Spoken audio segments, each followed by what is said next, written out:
Welcome back. We've been talking about the Four Noble Truths, and hopefully your brain has not exploded yet, because we have some more things to talk about, and maybe your brain will explode during this one. Okay, here we go. We're going to talk about some key concepts. First of all, if you don't have a soul, right, then what in the world are you? Well, the Buddha would say that you are created, your whole idea of self, if you will, your self-aware being, and that self-awareness is created by the converging of 5 different aggregates of the self. Now, we use the term aggregates because to say constituents or parts is really flawed. If I say there's 5 parts of you, it makes it seem like when you put 5 parts together, each one is like partially you. And that's not the way it works at all.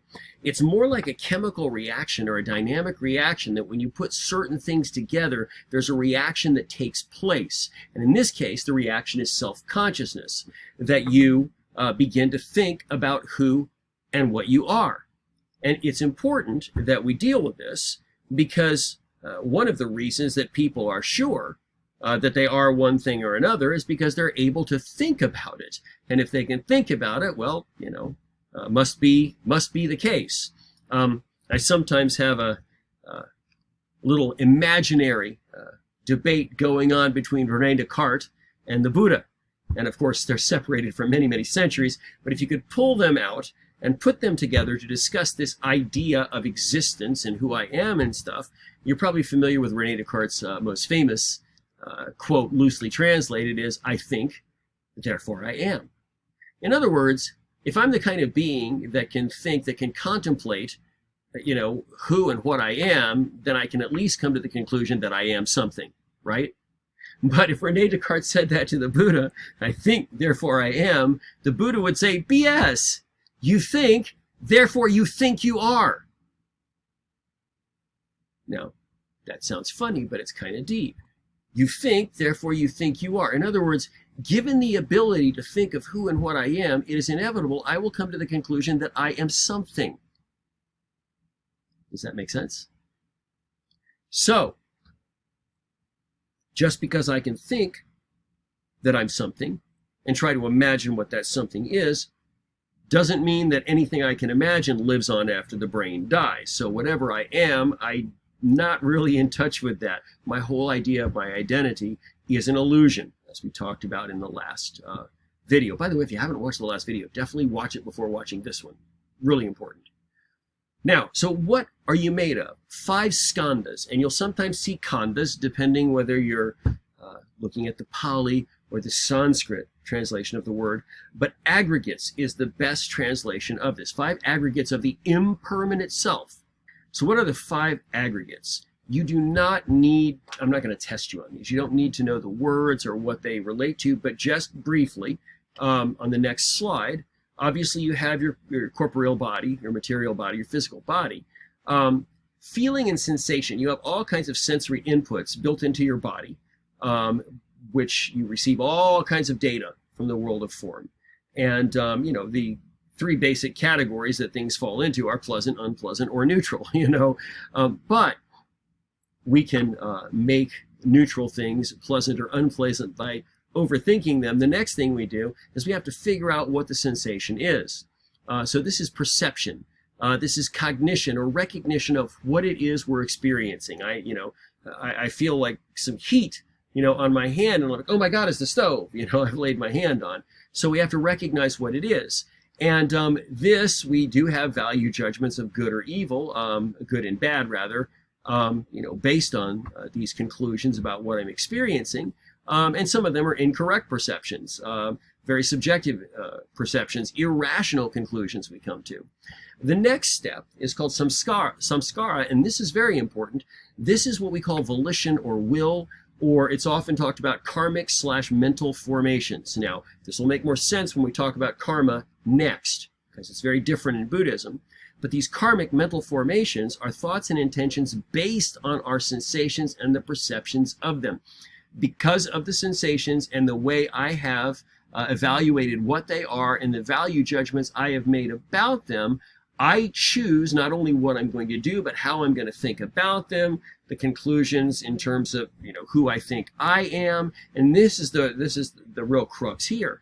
And so when you get to the final one, this is the consciousness of self. This is when we kind of abstract ourselves and we think about the self that is thinking about itself. I know that sounds redundant. It's kind of double abstraction, but it's kind of like Rene Descartes I mentioned, he realizes that he's thinking deeply about this whole question of existence. And so he says, do I exist? Well, at least whatever it is in me that is thinking so deeply about existence, at least that part of me must exist. And that would be Descartes' conclusion, which of course, as we said, the Buddha would very much disagree with. But that's this consciousness, this self-consciousness. So the idea is this, and again, you don't have to remember these, but everybody can kind of agree when you put those things together. It's like, yeah, that basically sounds like what makes up a self-aware human being who can think about who and what they are. And so this is what you are. Now, when we say aggregates, none of these things are really you. It's when all of these things come together, they facilitate this self-consciousness that is possible. It ends up being a being, as redundant as that sounds, that can think about who and what he, she is. So if you don't really have a soul, then what in the world are you? And when you're reborn, and we say it's your rebirth, if you don't have a soul, in the Hindu sense, that's, transmigrating to another, physical form, then what in the world is it about you that lives on if you don't have a soul?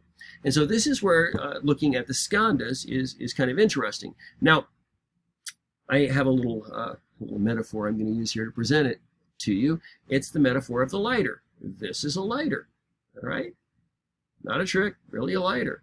And as a lighter, obviously, when I light it, it does something. It makes a flame, all right? Now, this lighter has many different parts to it, and the parts are put together to make a lighter that can create a flame. Now, in Buddhism, they would say that technically this doesn't really have an identity. We've created the identity. It's an abstraction. I mean, we have taken things and put them together in such a way that we created something that will provide some kind of use for us. But this is not an element. You don't go out and do archaeology and, oh my God, look, it's a lighter, the pressure of the forces under the earth created a lighter. No, this is obviously an artifice. This is a human creation, and we've talked about that. We recognize that. So it's created for a purpose. But there are all these different pieces in it. Now, there's more than 5, but let's just pretend there's 5 pieces, okay? And we'll call them the skandhas, or the pieces of the lighter. Now, let's say I take all the pieces apart and I lay them all out on the table, and I ask you, which of these pieces is the lighter? The only correct answer is none of them. Because, again, nothing about the pieces themselves has any lighterness in them, if you want to have an identity of that which is like a lighter. These are completely different things. There's plastic, and there's a flint, and there's metal, and there's some kind of a fluid, but these things are not a lighter. It's when we put them together and construct them in such a way that we call them a lighter. So theoretically, if I take the whole lighter apart, and then I take all the pieces and I put them back together in exactly the same way, technically I have the same lighter. Now, I realize if you're a philosophy major, there is a school of philosophy that would challenge that conclusion, but let's leave that alone for now. We don't need to go that deeply. So, when I put the pieces of the lighter together, what can the lighter do? It can make a flame. And hopefully, it'll stay lit. It's a flame, right? Is the flame the lighter? Is the lighter the flame? No. The flame is not the lighter, and the lighter is not the flame. But the lighter produces the flame, just like the 5 skandhas, when they come together, produce self-consciousness. So, let's look at this another way. The lighter is not the flame is not the lighter. Where did the flame go?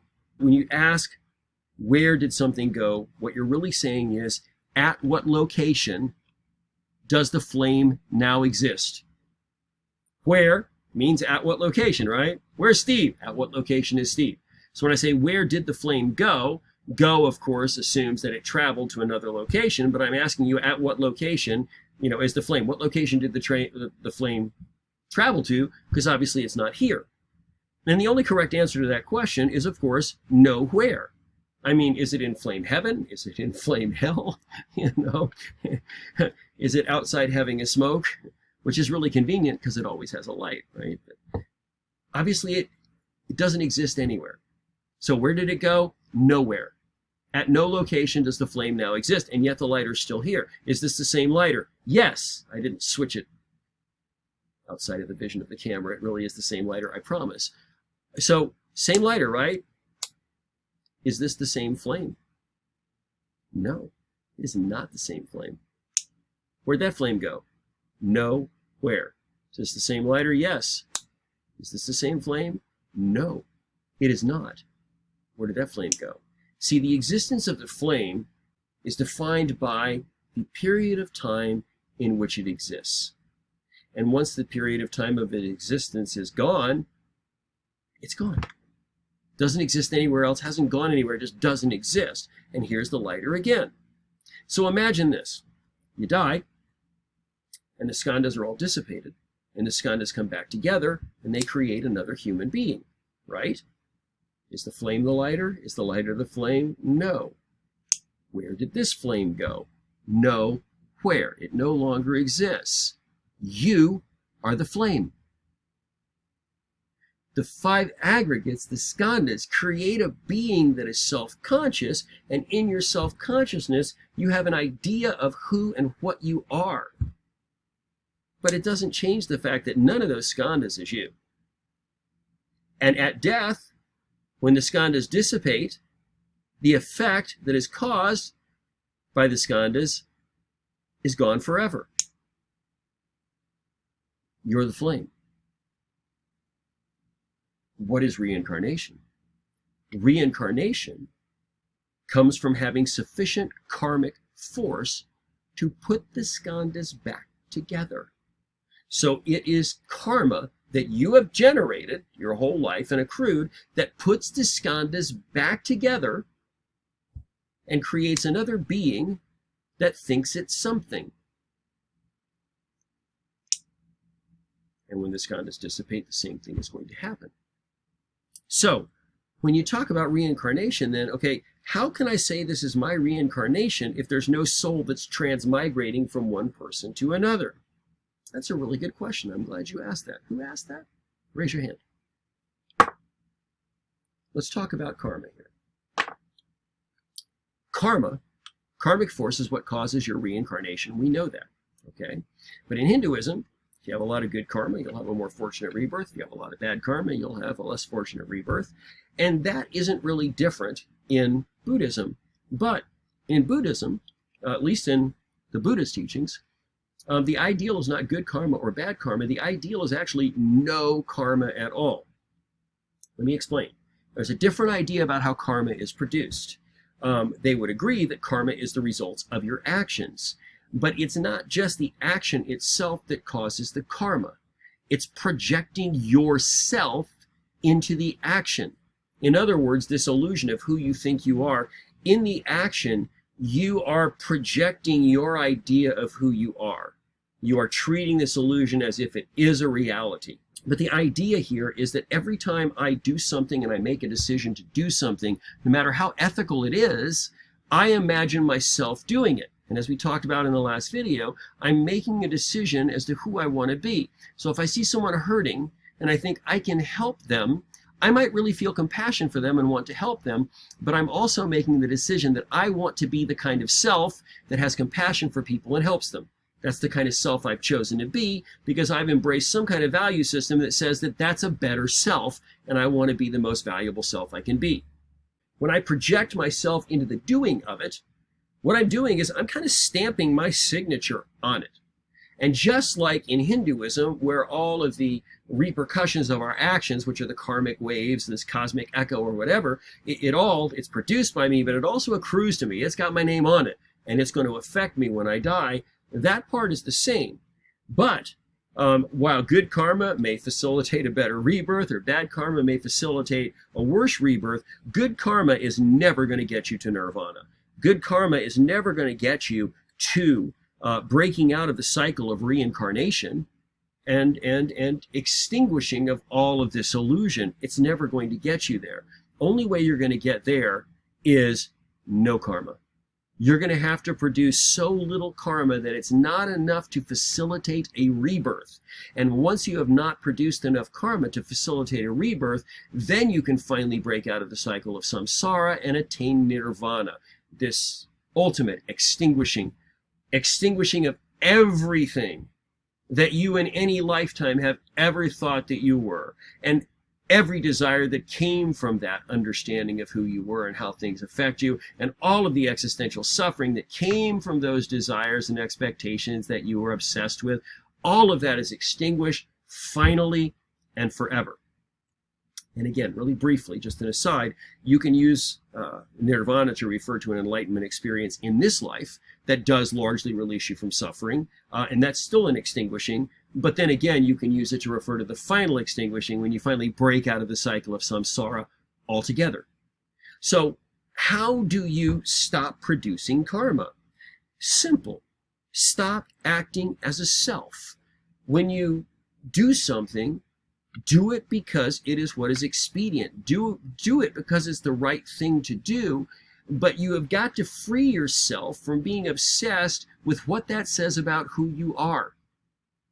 It'd be very difficult for me to do something kind for somebody without the thought occurring to me that, like, I like myself when I'm kind. I've projected myself into that. And so all of this karma, it's got my understanding of who I am imprinted on it. I'll say that again.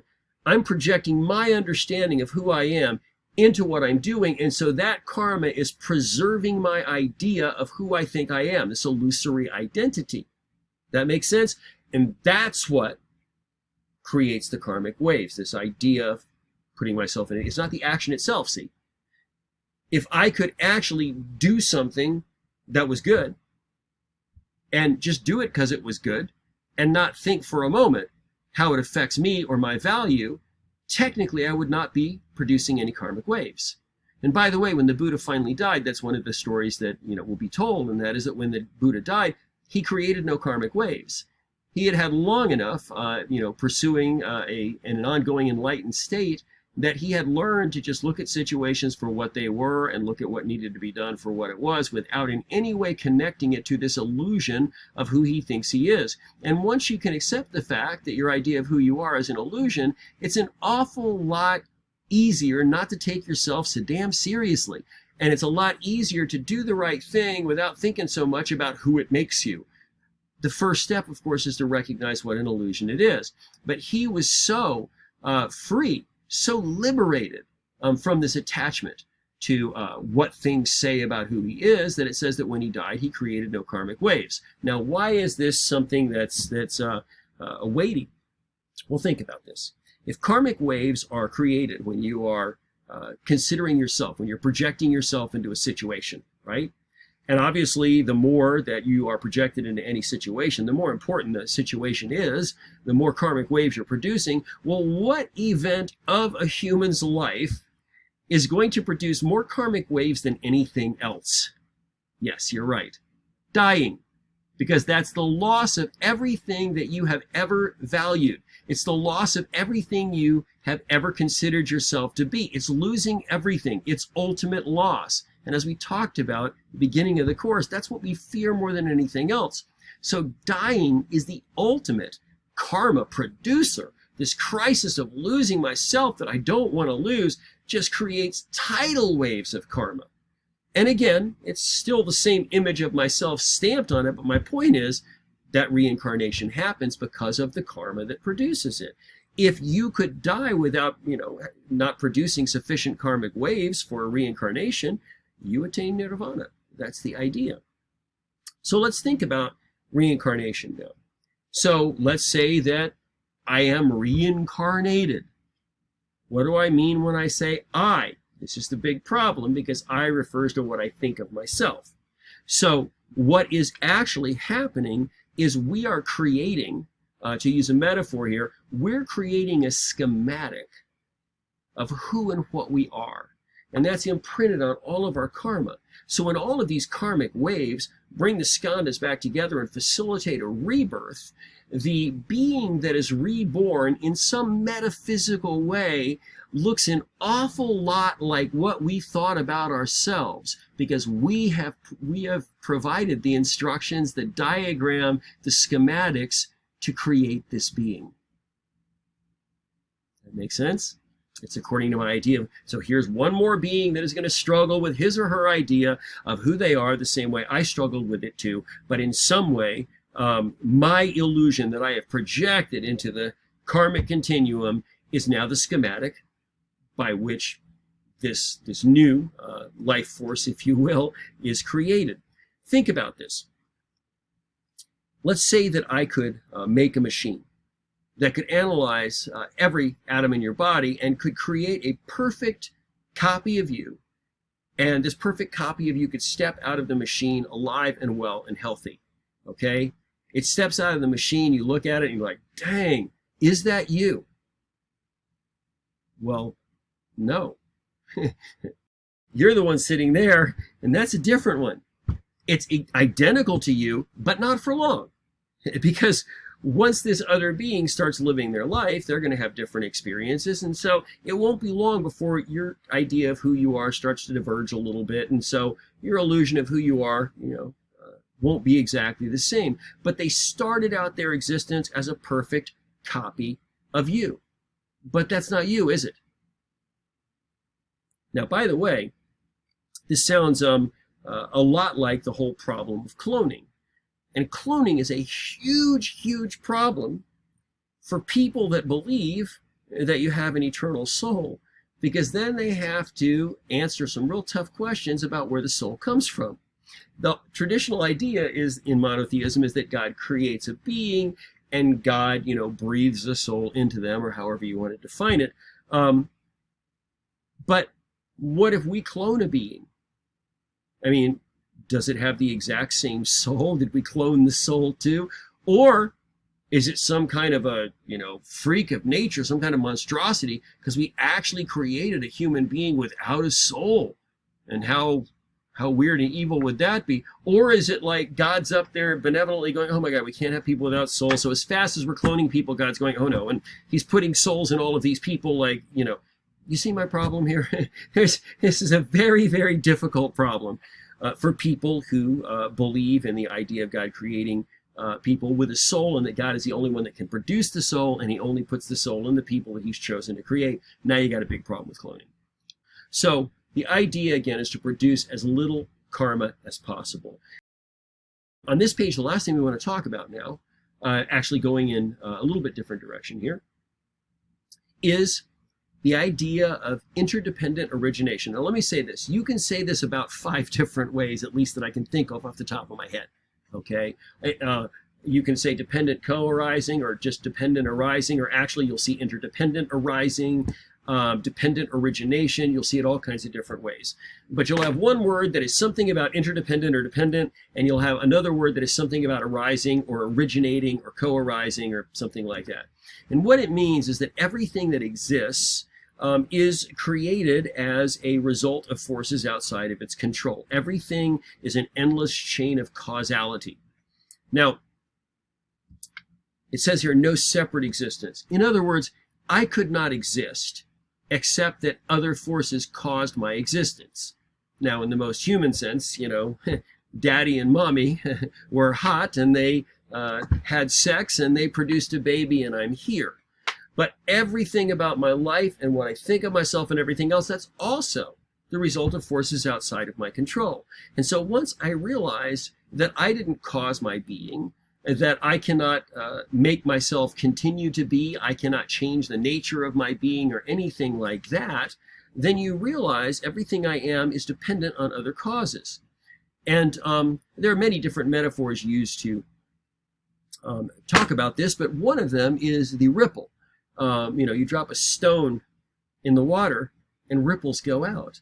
And that's kind of what you are. you know? And imagine if you drop two stones at the same time, you know, and the ripples are going out from the stones, and by some miracle they're self-conscious, and the one ripple is like, I'm a better ripple than you. Man, just wait till I get there. I'm going to stop you. I'm going to stop you. And the ripples finally, you know, hit each other, and they do stop each other from moving any farther. And so they both say, oh my God, see, we do exist and we're tied.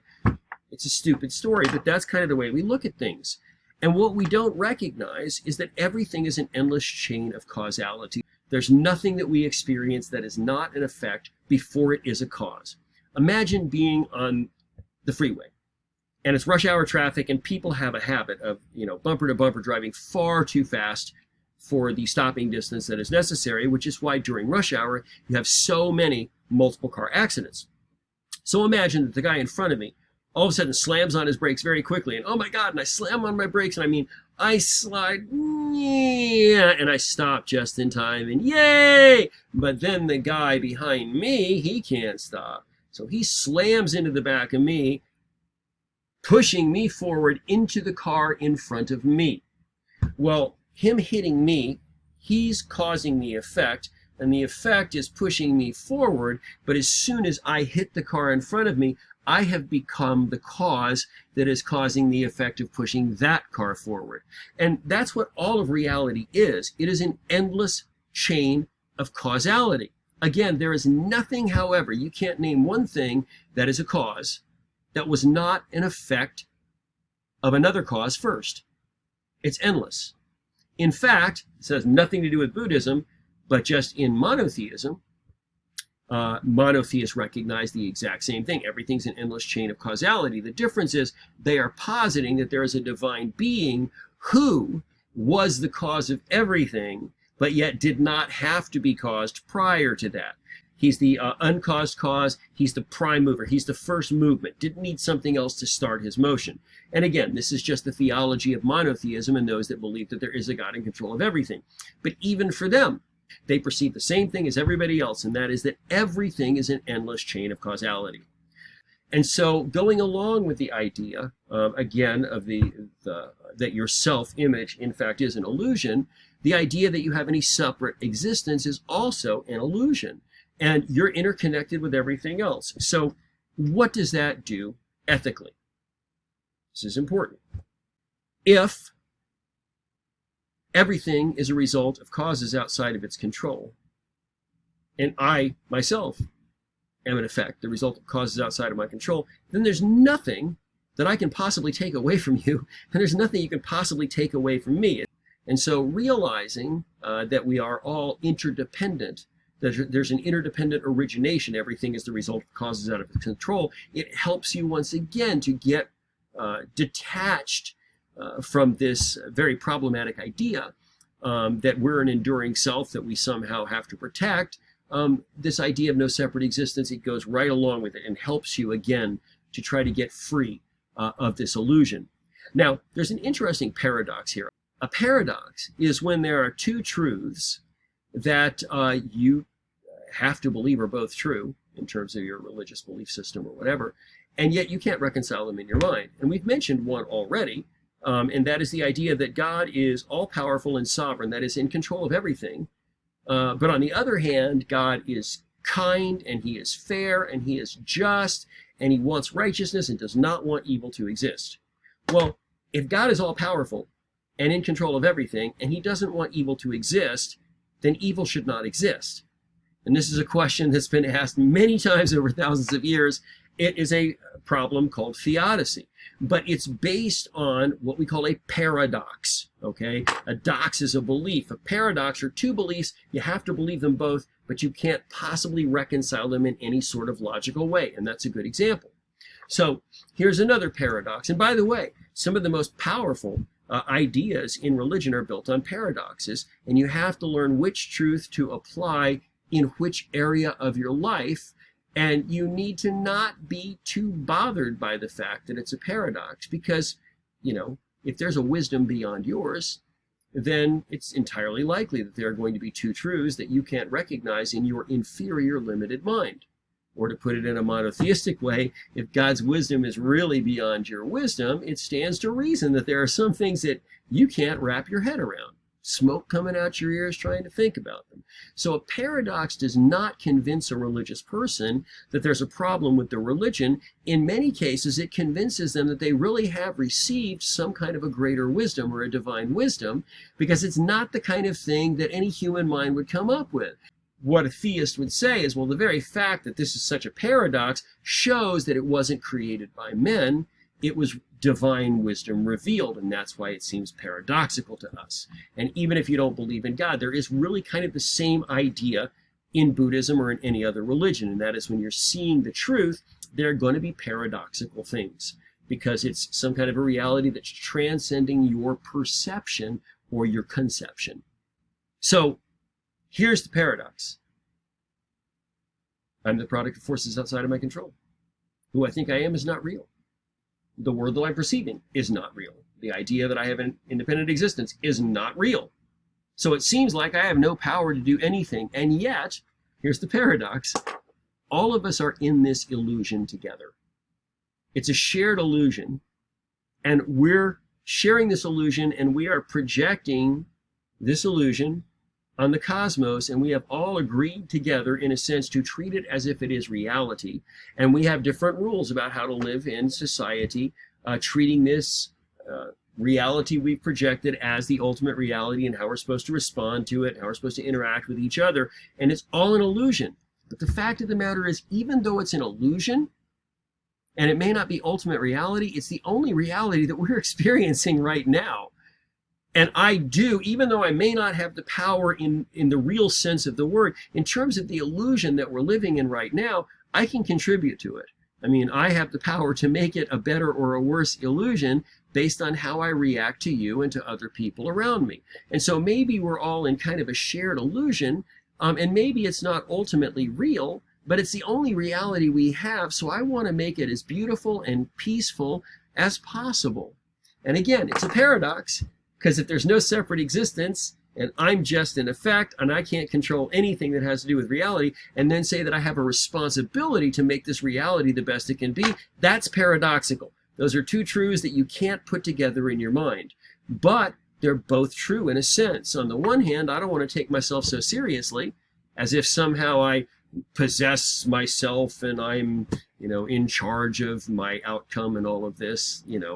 I want to get free of that illusion. But I don't want to get free of the idea that I can love my neighbor as myself in some way that enriches my neighbor's life, that in some way that blesses them. The last thing that I want to talk about here, and I've mentioned this before, but here's a good example of two radically different theologies leading to the same ethic. Remember in Hinduism, we all share the same universal soul. We're all parts of each other.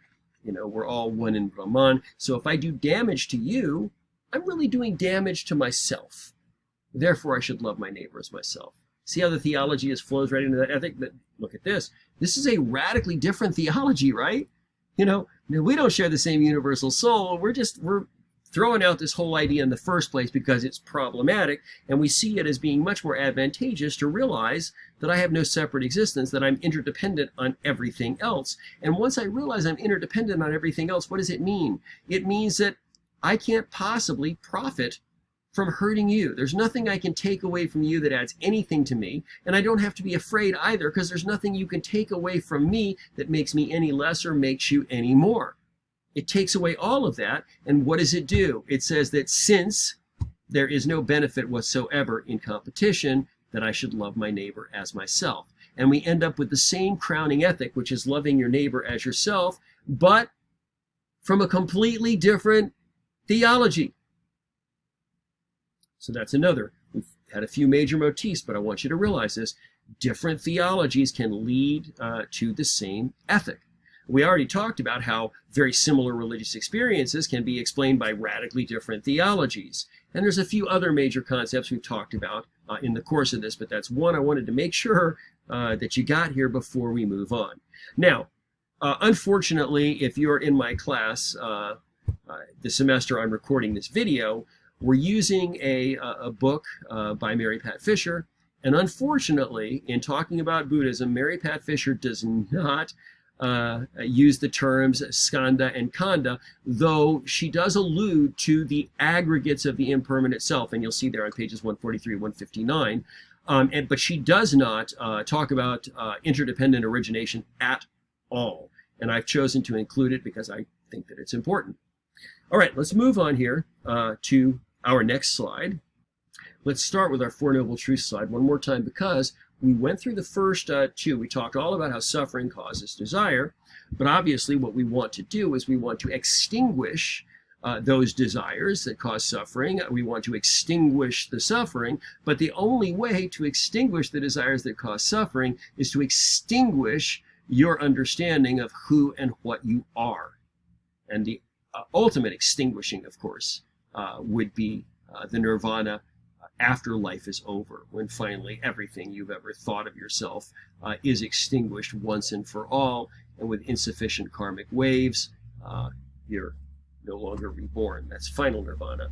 And so the Noble Eightfold Path, we haven't talked about this, and I'm not going to test you on this, okay? You can research this more because it is a spiritual discipline, and every one of the 8 steps you'll have to think about and try to understand why it's important. And sometimes a couple of the steps you can kind of get confused. I mean, you know, so is right thinking the same thing as right intention? No, they're actually 2 different things. And you can research it if you want to, but this Eightfold Path is the discipline for Buddhists that is supposed to help them on the path to letting go of their obsession with this illusory identity. Now, moving on here, I will say one thing about the Eightfold Path only here, okay? And that is that, here's the Eightfold Path. By the way, do you remember back in Hinduism we talked about Raja Yoga, and we said that it was called Ashtanga because it had 8 limbs? Notice how this has 8 limbs too. 8 it tends to be a very significant number in India. And of course, one of the symbols for Buddhism is the 8-spoked wheel.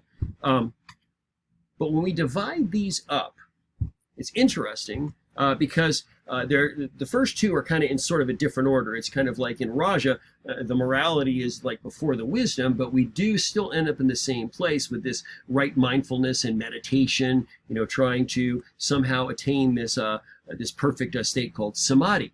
And you remember the term. Remember, I told you to remember samadhi, and I told you to remember jhana too, because this last step here is jhana, right? Meditation. So I want you to notice a couple things. There are some similarities here, but samadhi is another thing that is radically redefined in Buddhism. It can't mean what it means in Hinduism, because what does it mean in Hinduism? Well, it means that you've attained a temporary state while you're still alive, beyond thinking as you know it, where Atman and Brahman are perfectly united. Well, Buddhism doesn't believe in Atman or Brahman in that sense, but what is similar? What is similar is that the experience, if you talk to a Raja Yogi in Hinduism, or you talk to, say, a Zen Buddhist, but you talk to them about this state of samadhi, or they might call it something different. Satori is what it's generally called in Zen Buddhism. But when you listen to the description, and I've listened to the description, and the way a Zen Buddhist monk talks about this state, and that is you are going beyond all the forms of this world. You're going beyond thinking as you know it. You're not arranging concepts in the same way. You're going beyond that kind of conception, in a sense, and they would both acknowledge that. But in explaining what has really happened, their theologies would be radically different. And we've seen this before, haven't we? That someone can have the very same experience. Remember, we talked about a Hindu versus, a Christian or a Muslim or something who feels separated from God, who wants to feel unified with God, and that's the quest of their life, and the religion is aiming to help them. But when the religion develops the explanation of why you feel separated from God, remember how different those theologies were?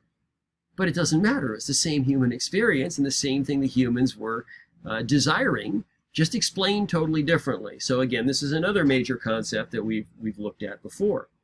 Know the terms jhana, meditation, and samadhi, and know that samadhi is understood very differently in Buddhism versus Hinduism, but that it seems to be a very, very similar experience, just explained differently.